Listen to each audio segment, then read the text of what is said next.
The issue with reclassification or holding kids back a grade in order to gain a physical or developmental advantage has consumed this sport. It's not a side topic anymore. In fact, it's become central to how the game is played and understood. And here's the uncomfortable truth, is that success in basketball is measured by wins, it's measured by stats, and it's measured by rankings. And that's as opposed to being measured by how those outcomes are achieved. So steady improvement, that's skill growth, that's fair play, they have essentially taken a back seat to the scoreboards and the highlight reels around the country. Because let's face it, winning tournaments is praised far more than playing the right way. Or the glitz of social media clips of the highlights is far more interesting than team-oriented play. Or reclassified athletes who dominate the competition are celebrated more than the age-appropriate kids that are taking on their own challenges. And coaches as well.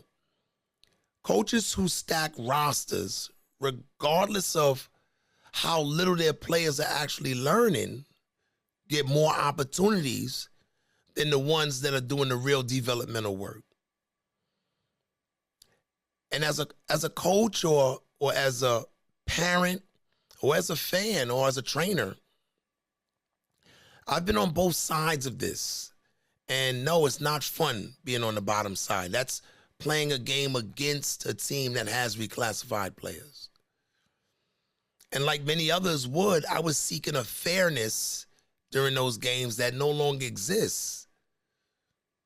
But I've since come around, and the truth is that reclassifying will allow successful players a bit of extra time to gain some confidence, to refine their game, to get a buzz, and in some cases, fix some academic shortcomings that they might have. And considering all that, it's no surprise that players are repeating grades, because there's real reward here. And I'll repeat so that parents can really understand what the opportunity is. There's a physical advantage. There's exposure that leads to a recruiting bump. There's an extra year of polish. And reclassifying is out in the open. It's not hidden. And serious ball players, especially those with average characteristics, so they're not super fast, not super big, but they have to be willing to work really hard. I think those players should really, really, really consider reclassifying. And to anyone who still wants to call it cheating, well, they're just not being honest. I know that they'll argue, what about the fairness or the spirit of the game? And I hear them. I really do. I just want to remind them that we're dealing with high-stakes stuff now. There's real opportunities. This is not the Danielle Montes of the world. And anybody who was around in 2001 remembers this story all too well. He was a Little League pitcher who got caught lying about his age.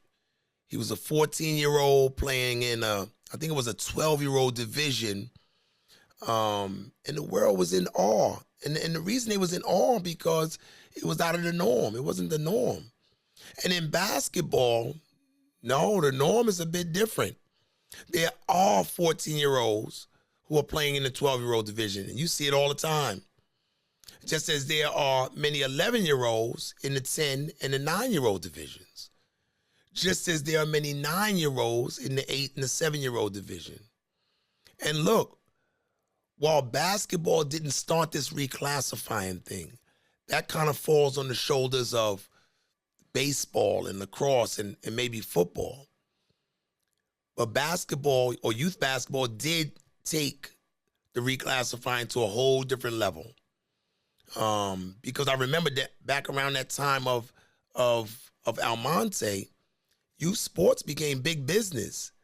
And no sport was able to commercialize itself better than youth basketball. I think about the Ball is Life. I think of all the hoop mixtapes, like And One. In fact, I think there was a flood of mixtapes. And so, although social media hadn't advanced itself in terms of the footage, but it was rolling itself out. And I'm clear that those kids didn't ask for this level of attention. It seems like the system just built it around them. There was a lot of money to be made. I remember with reclassifying becoming mainstream, that the early exposure for kids, it went through the roof. I remember kids starting to get ranked in middle school, and those rankings gave them real access. And it was access to better teams at the time. There was no real shoe-sponsored teams then, but that changed over time. But the rankings did give young players this national attention, into these national tournaments, giving them an early college buzz.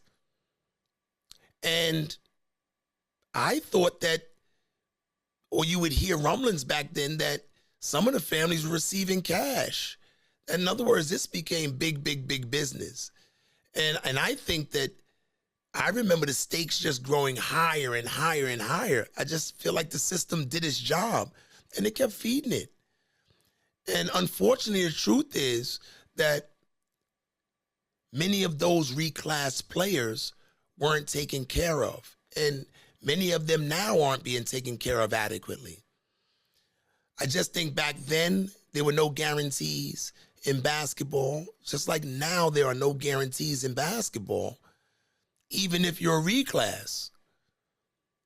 And these people have to know that how the player and the player's family utilize this extra year becomes vitally important.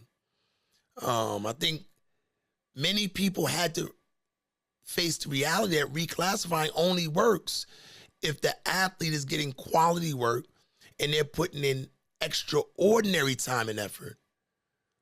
I spent 15 years as a teacher in public middle school and high schools. And one of the scariest things in education then, and it still is now, is standardized testing. Because like in youth sports, scores are the results, and they became all that mattered. Test scores became the currency. In education, test scores, they have an impact on a lot. They affect school rankings, they affect funding. And the fear was always that meaningful learning will get pushed aside just so that schools could boost their test scores. So teachers would start to teach to the test. They understood that they had to teach to the test because they had to survive within the system. And that's exactly what's happening in basketball. Just like test prep replaces real education, game prep and wins are replacing true player development. Trainers and parents start prioritizing what gets noticed over what builds lasting skill. And here's the problem. It's hard to do both. It takes an exorbitant amount of time. And coaches and parents don't have that kind of time. So something has to give. And usually it's the individual development that gets sacrificed. And when that happens, the athlete pays the price in time.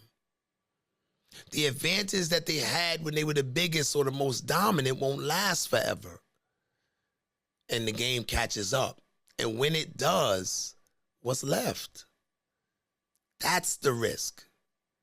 So if you're going to reclass, or you're a parent or coach or a trainer working with a reclass player, just understand what the commitment ought to be, because you're on the hook. You can't just use them for their size. You must have a plan for their development. It's not just about buying more time for them. It's about using their time extremely wisely and moving them closer to their goals. Otherwise, You're just delaying the inevitable, and that's unfortunate. The truth is, players and families are facing the reality that everyone's doing it. And they're dealing with the question, is opting out self-sabotage?